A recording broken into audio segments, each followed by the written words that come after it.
யோகியின் சுயசரித்தில் அத்தியாயம் 49 பகுதி 2 இதுதான் நம்ம பார்க்க போகிறோம். காற்றிலில்லா இளதீபத்தின் அசையா நிலை போல் ஆத்ம சாதக யோகியின் மனம் அடங்கியே இருக்கும். யோக சாதனை விளைவால் சித்தம் என்று அமைதி பெறுகிறதோ என்று மனம் ஆத்மாவில் ஆத்மனை அறிந்து மகிழ்கிறதோ. புலன்கள் கெட்டா அதனை என்று யோகினி அறிவானோ. எதில் நிலை பெற்று அதனின்றும் அசையானோ. எதனை அடைந்த பின் அதனின் மிக்கது வேறில்லையோ. எதனின் நிலையாயின் துக்கமும் தன்னை தாக்காதோ. அதுவே யோகம். தளரா உறுதியுடன் தொடர்ந்து பயிலுக யோகம். பகவத்கீதையில் 19வது 29வது ஸ்லோகத்திலையும் சொல்லப்பட்டிருக்கு. பெரும்பாலும் 6 நாளின் மொழிபெயர்ப்பிலிருந்து இது தந்திருக்காங்க. மர்மம் சுவாசத்துடன் நெருக்கமான தொடர்பு கொண்டிருக்குது. மூச்சு இருப்பது மரணமற்று இருப்பதாகும். இந்தியாவின் புராதன கால ரிஷிகள் இந்த உண்மையை புரிந்து கொண்டு சுவாசம்தான் ஒரே விடை என்பதை அறிஞ்சு சரியானதும் விவேகமானதுமான ஒரு மூச்சற்ற நிலையின் கலையை கண்டறிந்தாங்க. இந்தியா உலகத்திற்கு வேறு எந்த பரிசும் கொடுக்காவிட்டாலும் கிரியாயோகம் ஒன்றே போதுமான இராஜாங்க வெகுமதியாகும். உடலுக்கும் ஆத்மாவுக்கும் சூக்ஷ்மமான தொடர்பாக உதவ வேண்டும் என்பதற்காக இறைவன் சுவாசத்தை படைத்தான் என்று ஹிப்ரு தீர்க்கதரிசிகள் நன்கு தெரிஞ்சிருந்தாங்க என்பதை பைபிளில் அடங்கியுள்ள சில பாகங்கள் தெளிவுபடுத்துது. ஆதியாகமம் கூறுது, தேவனாகிய கர்த்தர் மனுஷனையை பூமியின் மண்ணினாலே உருவாக்கி ஜீவ சுவாசத்தை அவன் நாசியிலே ஊதினார். மனுஷன் ஜீவாத்மா ஆவான். மனித உடல் ரசாயன மற்றும் உலோக பொருட்களினால உண்டாக்கப்பட்டிருக்கு. அதே பொருட்கள் பூமியிலும் மண்ணிலும் உள்ளன. தெளிவு பெறாத மனிதர்களில் ஆத்மாவினால உயிரோட்ட சக்தியானது சுவாசம் என்ற கருவியின் மூலமாக உடலுக்கு மாற்றப்படாவிட்டால் மனிதனின் வெறும் தசைப்பிண்டம் எந்த வேலையும் செய்வதோ சக்தி மற்றும் அசைவை வெளிப்படுத்துவதோ என்றுமே முடியாத காரியம். மனித உடலில் 5 வித பிராணனாக அல்லது சூக்ஷ்மமான உயிர் சக்தியாக செயல்படும். உயிரோட்டங்கள் எங்கும் நிறை ஆன்மாவினுடைய ஓம் அதிர்வலையின் வெளிப்பாடே ஆகும். ஆன்ம மூலத்திலிருந்து மாமிச உயிரணுக்களில் ஒளிரும் மெய்மையான தோற்றம் போன்ற உயிரின் பிரதிபலிப்பு தான் மனிதனுக்கு தன் உடலின் மீதுள்ள பற்றின் ஒரே காரணம். அவன் ஒரு களிமண் உருண்டைக்கு அக்கறையான மரியாதை செலுத்த மாட்டான் என்பது வெளிப்படை. ஒரு மனிதன் பொய்யாக தன் உடலை தான் என்று பார்க்கிறான். ஏன்னா ஆன்மாவில் இருந்து சுவாசத்தின் மூலமாக உயிரோட்டங்கள் தசைகளில் ரொம்ப தீவிர சக்தியுடன் செலுத்தப்படுவதனால மனிதன் காரியத்தை காரணமாக தவறாக புரிந்து கொண்டு உருவத்தை பேணும் விதத்தில் தன் உடலுக்கு அதற்கென உயிரென்று இருப்பதாக எண்ணுறான். உடலையும் சுவாசத்தையும் உணர்ந்திருப்பது மனிதனின் விழிப்பு நிலையாகும். அவனது அடிமன உணர்வு நிலையானது. நித்திரையில் செயல்திறத்துடன் மனதோடு தொடர்பு கொண்டு உடல் மற்றும் சுவாசத்தினின்றும் தற்காலிகமாக பிரிந்திருக்கிறது. தன் இருப்பு உடலையும் சுவாசத்தையும் சார்ந்திருக்கிறது என்று மாயையில் இருந்து விடுபடுவது அவனது உயர் உணர்வு நிலையாகும். இறைவன் மூச்சின்றி தான் வாழ்கிறான். அவனுடைய பிரதிபிம்பமாகிய ஆன்மா மூச்சற்ற நிலையில்தான் முதலாக தன்னை உணர்கிறது. ஆன்மாவிற்கும் உடலிற்கும் உள்ள சுவாச தொடர்பு பரிமாண கர்மவினையினால துண்டிக்கப்படும் போது மரணம் என்னும் திடீர் மாற்றம் நிகழுது. சரீரத்தின் செல்கள் தங்கள் இயற்கையான சக்தியற்ற தன்மைக்கு திரும்புகிறான். ஆனால் ஒரு கிரியா யோகிக்கு சுவாச தொடர்பு யோக விஞ்ஞான அறிவினால அவர் விருப்பப்படி துண்டிக்கப்படுமே ஒழிய கர்மவினை தேவையின் முரட்டு தலையீட்டினால இல்லை. தன் உண்மையான அனுபவத்தினால ஒரு யோகி தன் உடலற்ற இருப்பை ஏற்கனவே உணர்ந்தே இருக்கிறான். மேலும் மனிதன் தன் உடலின் மீது சார்ந்திருக்குமாறு தவறுதலாக அறிவுறுத்தப்பட்டிருக்கிறான் என்று மரணம் அவனுக்கு ஜாடையாக சுட்டிக்காட்ட வேண்டிய அவசியம் இல்லை. நீ உன் இரத்த குழாய்களில் கடலே ஓடும் வரை ஸ்வர்க்கம் என்ற ஆடையை உடுக்கும் வரை விண்மீன்களால் கிரீடம் சூட்டப்படும் வரை உன்னை உலகின் ஒரே வாரிசாக உணரும் வரை இதற்கும் மேலாக ஆகும் வரை உன்னால் உலகத்தை சரியாக அனுபவிக்க முடியாது. ஏனெனில் அதிலுள்ள மனிதர்கள் யாவும் உன்னை போலவே தனி வாரிசாக ஆகிறார்கள்.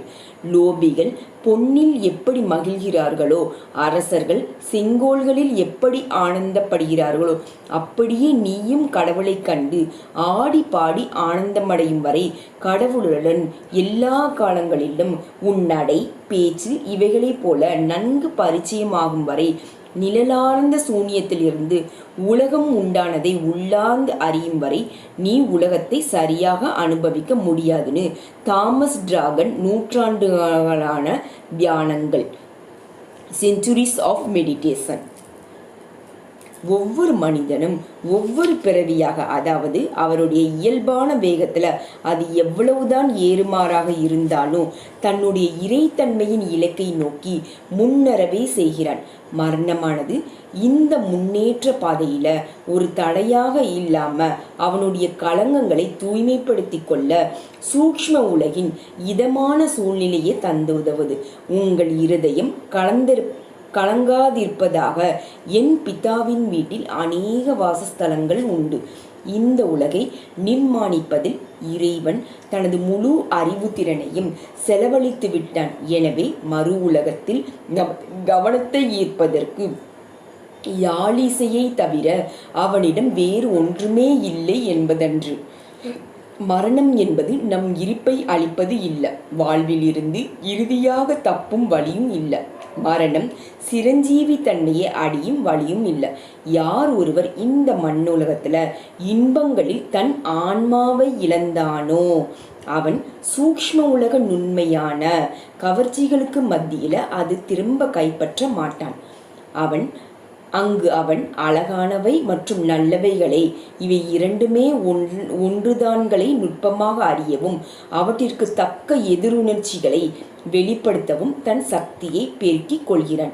இந்த மண்ணுலக பட்டறையில் தான் போராடுகிற மனிதன் சம்மட்டையால் அடித்து அழிக்க முடியாத ஆன்மீக செம்பொன்னை உருவாக்க முடியும். பேராசையுடைய மரணம் ஒப்புக்கொள்ளும் ஒரே பரிசான இந்த மிக்க சிரமத்துடன் பெற்ற தங்கமயமான பொக்கிசத்தை கையில் வைத்து கொண்டுதான் ஒரு மனிதன் சரீரத்தின் பிறவி சுழலிலிருந்து முடிவான விடுதலை அடைகிறான். நான் பல வருடங்கள் என்சிடானிலும் லாஸ் ஏஞ்சல்ஸிலும் பதஞ்சலியான யோக சூத்திரங்களை பற்றியும் மற்ற ஆழ்ந்த இந்து தத்துவ நூல்களை பற்றியும் வகுப்புகள் நடத்தினேன். ஒரு நாள் மாலை வகுப்பு மாணவர் ஒருவர், கடவுள் ஏன் உடலையும் ஆன்மாவையும் ஒருங்கே இணைத்தார் என்ற கேள்வியை கேட்டார். படைப்பு என்னும் பரிணாம வளர்ச்சி நாடகத்தை ஆரம்பத்தில் நடத்த விட்டதில் அவருடைய நோக்கம் என்னவாக இருக்க முடியும்? இந்த மாதிரியான கேள்விகளை எண்ணற்ற பேர்கள் இதற்கு முன் கேட்டிருக்கிறார்கள். தத்துவ ஞானிகள் இந்த கேள்விகளுக்கு முழு விடையளிக்க வீணே முயன்றுகிறார்கள். சில மர்மங்களை நிரந்தரத்தில் தேடுவதற்காக விட்டுவிடவும் என்று ஸ்ரீ யுக்தேஸ்வரர் புன்னகையுடன் கூறுவது வழக்கம். படைக்கப்படாத தனி முதலின் நினைத்தறியாது முடியாத நோக்கங்களை மனிதனுடைய எல்லைகளுக்குட்பட்ட பகுத்தறிவு சக்தி எப்படி புரிந்து கொள்ள முடியும்? ஆதி அந்தமற்ற விளைவிக்கப்படாத கடவுள் என்ற மர்மத்தின் முன்னால் சாதாரண உலகத்தின் காரண காரிய கொள்கையினால பிணைக்கப்பட்ட மனித பகுத்தறிவு குழம்புகிறது. இருந்த போதிலும் மனிதனின் அறிவு படைப்பின் மர்மத்தை ஆழங்காண முடியாவிட்டாலும் ஒரு பக்தனுக்காக இறுதியில் ஒவ்வொரு மர்மமும் இறைவனாலே தீர்க்கப்படுகிறது.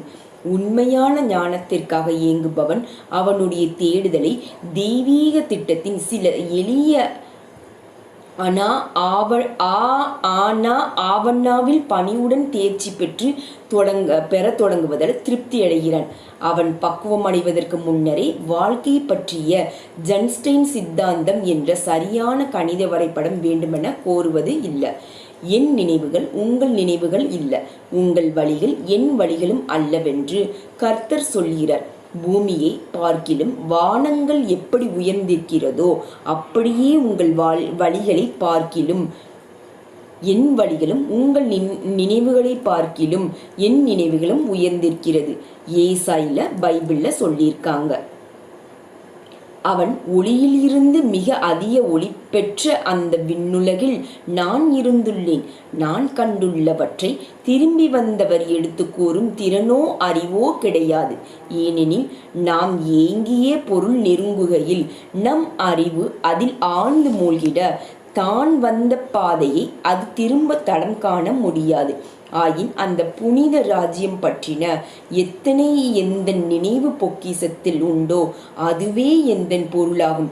இந்த கவிதை முடியும் வரையிலுமே தேவனை ஒருவனும் ஒரு காலம் கண்டதில்லை. எந்த மனிதனும் காலம் என்றதின் கீழ் மாயையின் சார்பு தன்மைகளில் முடிவற்றதை அறிய முடியாது. பிதாவின் மடியிலிருந்து ஒரே பேரான குமாரனே அவரை வெளிப்படுத்தினார், உருப்படுத்தினார் அல்லது தோற்றுவித்தார். பிரதிபலிக்கப்பட்ட கிறிஸ்து உணர்வு அல்லது வெளிப்படையாக தோற்றுவிக்கப்பட்ட முழுமையான அறிவானது ஓம் அதிர்வலையின் மூலமா இயல் கட்டமைப்புகள் எல்லாவற்றுக்கும் வழிகாட்டுது. அந்த ஓம் ஒருமையின் பல்வேறு தன்மைகளை வெளிப்படுத்த வேண்டி மடியில் இருந்து இல்லைன்னா படைக்கப்படாத தெய்வீக ஆழங்களிலிருந்து வெளிவந்திருக்கு. இயேசு விளக்கினார், மெய்யாகவே மெய்யாகவே நான் உங்களுக்காக சொல்கிறேன், பிதாவானவர் செய்ய குமாரன் காண்கிறது எதுவோ அதையே அன்றி வேறொன்றையும் தாமாய் செய்ய மாட்டார். அவர் எவைகளை செய்கிறாரோ அவைகளை குமாரனும் அப்படியே செய்கிறார். இறைவனது 3 வித இயல்புகள் அவர் இந்த வெளி உலகங்களில் தன்னை தானே நிரூபித்து காட்டுவதற்கேற்ப இந்து புராணங்கள்ல படைப்பவனாகிய பிரம்மா, காப்பனாகிய விஷ்ணு, அழிப்பவனும் புதுப்பிப்பவனுமாகிய சிவன் என்று குறிப்பிடப்பட்டிருக்கிறது. அந்த முத்தொழில்கள் அதிர்வலை படைப்புகளில் இடைவிடாமல் வெளிப்படுத்தப்படுகின்றன. முழு முதல் என்பது மனிதனுடைய சிந்தனை சக்திக்கு அப்பாற்பட்டது. அதனால சிரத்தையுள்ள இந்துவானவன் அதை மும்மையின் பூஜிக்கத்தக்க உருவங்களில் தொழுகிறான். பூமியின் நாள் சுழற்சி ஒளியிலிருந்து இருளுக்கும் இருளிலிருந்து ஒளிக்கும் மாறி மாறி வருவதானது. படைப்பு மாயையில் அல்லது ஆதலால் ஒரு நாளின் மாறுகின்ற வேலை அல்லது சமநிலைப்படுத்தப்பட்ட வேலைகளான அதிகாலை அல்லது மாலை தியானத்திற்காக உகந்ததாக சொல்லப்படுது. இருவித இலைகளை கொண்ட மாயை என்னும் திரையை கிழித்து யோகியானவன் எல்லாவற்றையும் கடந்த ஒருமையை காண்கிறான். உலக அனைத்திற்கும் பொதுவான ஆக்கல், காத்தல், அழித்தல் என்ற கடவுளின் தன்மை அவனுடைய இறுதி நிலை இல்லை. அது அவனுடைய முக்கியமான இயல்பு கூட இல்லை. ஏன்னா பிரபஞ்ச படைப்பு என்பது அவனது லீலைதான். படைக்கும் விளையாட்டு அவனுடைய உள்ளார்ந்த தன்மை மும்மையின் எல்லா புதிர்களையும் உணர்ந்தாலும் கூட அறிய முடியாது. ஏன்னா அவனுடைய வெளி இயல்பானது ஒழுங்கிற்குட்பட்ட அணு இயக்கத்துல தோன்றுகிறபடி அவனை வெளிப்படுத்துது. ஆனா அவனது மெய்யான இயல்பை தெரியப்படுத்துறது இல்லை. இறைவனின் முடிவான இயல்பு குமாரன் பிதாவின் இடத்திலே செல்கிற போது தான் அறியப்படுகிறது. விடுதலை அடைந்த மனிதன் அதிர்வலைகள் அடங்கிய எல்லைகளை கடந்து அதிர்கலைகள் அற்ற பிரம்மத்தை அடைகிறான். இறுதியான ரகசியங்களை விண்டிரைக்கும்படி வேண்டிய பொழுது எல்லா ஞானிக்கும் மௌனத்தையே கடைபிடித்து வந்திருக்கிறார்கள். பிலாத்து எது உண்மை என்று கேட்ட பொழுது கிறிஸ்து பதிலளிக்கவில்லை. இந்த மாதிரி பெரிய ஆடம்பரமான கேள்விகள் பிலாத்தை போன்ற அறிவாளிகளிடமிருந்து வெளிப்படும் பொழுது அவை அறிய வேண்டும் என்று தகிக்கும் அவாவில் இருந்து தோன்றுவது இல்லை. அந்த மாதிரியான மனிதர்கள் ஆன்மீக தகுதிகளை பற்றி எந்த நம்பிக்கையும் இல்லாம இருப்பதுதான் திறந்த மனிதனின் மனதின் அடையாளம்னு நினைத்து வெறும் அகந்தையுடன் பேசுபவர் அவர். சத்தியத்தை குறித்து சாட்சி கொடுக்க நான் பிறந்தேன், இதற்காகவே இந்த உலகத்தில் வந்தேன். சக்தியானவன் எவனும் என் சத்தம் கேட்கிறான். இந்த சில சொற்களில் கிறிஸ்து பல புத்தகங்களில் அடங்கும் ஞானத்தை கூறிவிட்டார். கடவுளின் ஒரே குழந்தை தன் வாழ்வின் மூலமே சாட்சி கொடுக்கிறது. அவர் உண்மையே உருவானவர். அவர் அதற்கு விளக்கமும் கூறினால் அது தேவைக்கு அதிகமான தாராள மனத்தை குறிக்கிறது. சத்தியம் என்பது ஒரு சித்தாந்தம் இல்லை, தத்துவ ரீதியாக ஊகிக்கும் முறையும் இல்லை, அறிவின் கூறியும் இல்லை. சத்தியம் என்பது மெய்ப்பொருளுடன் மிகவும் சரியான தொடர்பு கொள்வதாகும். மனிதனுக்கு அவனுடைய உண்மையான இயல்பான தானே ஆன்மா என்பது பற்றிய அசைக்க முடியாத ஞானம்தான் சத்தியம். இயேசு அவருடைய ஒவ்வொரு செயல் மற்றும் ஒவ்வொரு சொல்லின் மூலமும் தன் இருப்பின் உண்மையை கடவுளிடமிருந்து தான் வந்தவர் என்பதை தான் அறிந்திருந்ததாக நிரூபித்தார். எங்கும் நிறைந்த கிறிஸ்து உணர்வில் முழுவதுமாகவே தன்னை உணர்ந்த அவரால் எளிய முறையில் முடிவாக கூற முடிந்தது என்னவெனில், சத்தியவான் எவனும் என் சத்தம் கேட்கிறான்.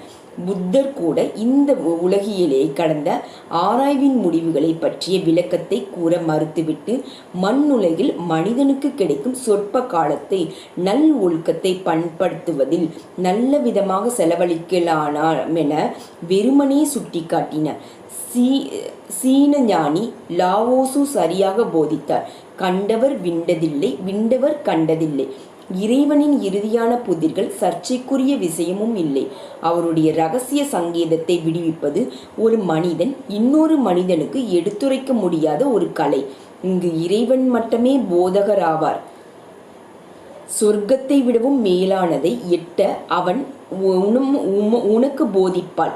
அல்லது நற்குணம் சற்று பலவீனப்பட்டால் ஸ்வர்க்கமே அவளிடம் குனிந்து வளரும்னு மில்டன் கோமஸ் சொல்றாங்க. நீங்கள் அமர்ந்திருந்தது நானே தேவன் என்று அறிந்து கொள்ளுங்கள். தான் எங்கும் இருப்பதை பறைசாற்றாத இறைவனை மாசற்ற மௌனங்களிலேயே கேட்க முடியும். படைக்கும் திறனுடைய ஓம் அதிர்வலைகளின் மூலம் உலகம் முழுவதும் அலைமோதும் நாத பிரம்மமானது ஒரு பக்தனின் ஒன்றிய நிலையில் அர்த்தமுள்ள சொற்களை தன்னைத்தானே உடனுக்குடன் மொழிபெயர்த்து கொள்கிறது. படைப்பின் தெய்வீக நோக்கம் மனிதன் தன் அறிவினால் அறிந்து கொள்ள முடியும் வர வேதங்கள்ல விளக்கப்பட்டிருக்கு. ஒவ்வொரு மனிதனும் இறைவனால ஒரு ஆன்மாவாகவே படைக்கப்பட்டு அது தன்னுடைய தனி முதல் மூலத்தை அடைவதற்கு முன்னர் இறைவனின் ஏதோ ஒரு விசேஷ தன்மையை சிறப்பாக வெளிப்படுத்துவதாக ரிஷிகள் போதித்தன. எல்லா மனிதர்களும் இந்த மாதிரி இறைவனின் திவ்ய குணத்துல ஏதாவது ஒன்றை இறை அன்பாக பெற்றிருக்கிறதுனால இறைவனுக்கு எல்லோரும் சமமாக பிரியமானவர்களே. நாடுகளின் மூத்த சகோதரனான இந்தியாவினால் முயன்று பெறப்பட்ட ஞானம் எல்லா மனித குலத்திற்கும் மரபுரிமையாகும். வேதங்களில் கூறப்பட்ட உண்மைகள் மற்ற எல்லா உண்மைகளையும் போல இறைவனுக்கு சொந்தமானது, இந்தியாவிற்கு இல்லை. வேதங்களில் தெய்வீக ஞானத்தை கிரகித்து கொள்ளக்கூடிய கொள்கலமாய மனதை பெற்றிருந்த ரிஷிகள் மனித இனத்தின் அங்கத்தினர்களாக மனித குலம் முழுமைக்கும் சேவை செய்ய வேண்டி வேறு எங்கோ பிறக்காமல் இந்த பூமியில் பிறவியெடுத்தனர். சத்தியத்தின் சன்னிதானத்தில் தேச இன வேறுபாடுகள் அர்த்தமற்றது. இங்குள்ள ஒரே யோகிதாம்சம் ஆன்மீக தகுதியை பெறுவதுதான். இறைவன் அன்புமயமானவன். படைப்பிற்கான அவனுடைய திட்டம் அன்பில் மட்டுமே வேரூன்றி இருக்க முடியும். இந்த எளிய உண்மை அறிவாளிகளின் பகுத்தறிவை விட இதயத்திற்கு இதத்தை அளிக்கவில்லையா? மெய்ப்பொருளின் ஆழத்தை துளைத்தறிந்த முனிவர்கள் அனைவரும் கூறுவது உலகம் முழுவதற்கும் ஒரு தெய்வீக திட்டம் இருக்கிறது. அது மிக அழகானதும் ஆனந்தமயமானதும். ஏசாய என்ற தீர்க்கதரிசிக்கு கடவுள் தன் எண்ணங்களை இந்த சொற்களில் வெளியிட்டார். அவ்வாறே நம் வாயினின்று புறப்படும் வார்த்தையையும், அதாவது படைப்பாற்றல் கொண்ட ஓம் இருக்கும். இது பயன் தராமல் நம்மிடம் திரும்பாது. நம் விரும்பியதை எல்லாம் செய்து முடிக்கும். எதற்காக நாம் அதை அனுப்பினோமோ அதை நிறைவேற்றும். நீங்கள் மகிழ்ச்சியோடு புறப்படுவீர்கள். சமாதானத்தில் நடத்தி செல்லப்படுவீர்கள். மலைகளும் குன்றுகளும் உங்கள் முன் புகழ் பாடும். காட்டு மரங்கள் எல்லாம் கைகொட்டி ஆர்ப்பரிக்கும். இது பைபிளில் 55.1 சொல்லியிருக்காங்க. நீங்கள் மகிழ்ச்சியோடு புறப்படுவீர்கள், சமாதானத்தில் நடத்தி செல்லப்படுவீர்கள். இன்னல்களால் இறக்கப்படும் பொழுது 20வது நூற்றாண்டு மனிதர்கள் இந்த அற்புதமான வாக்குறுதியை ஆவலுடன் கேட்கிறார்கள். தன் தெய்வீக மரபுரிமையை திரும்ப பெறுவதற்கும் மன உறுதியுடன் முயற்சி செய்யும் ஒவ்வொரு பக்தனாலும் இதன் முழு உண்மையை உணர முடியும். கிரியாயோகத்தின் புனிதமான பங்கு கீழே மேலே நாடுகளில் இப்பொழுதுதான் தொடங்கியிருக்குது. மனித குல இன்னல்கள் அனைத்தையும் கடப்பதற்கென்ன ஆத்ம ஞானத்திற்கு தீர்மானமான விஞ்ஞான பூர்வமான முறை ஒன்றுள்ளது என்பதை எல்லா மனிதர்களும் அறியட்டும். இந்த மண்ணுலகத்தில் ஒளிரும் ரத்தினங்களைப் போல் பரவி கிடக்கும் ஆயிரக்கணக்கான கிரியாயோகிகளுடன் என் அன்பான எண்ண அலைகளை அனுப்பும் பொழுது நான் அடிக்கடி நன்றியுடன் நினைப்பது உண்டு. இறைவா, நீ இந்த சந்நியாசிக்கு பெரிய குடும்பத்தை அளித்திருக்கிறாய். 49வது அத்தியாயம் நிறைவடைந்தது. வீடியோவை லைக் பண்ணுங்க, ஷேர் பண்ணுங்க. இது வரைக்கும் நம்ம சேனலை சப்ஸ்கிரைப் பண்ணல, மறக்காம சப்ஸ்கிரைப் பண்ணுங்க. தேங்க்யூ ஸோ மச் ஃபார் வாட்சிங். ஓம் கிரியா பாபாஜி நம ஓம்.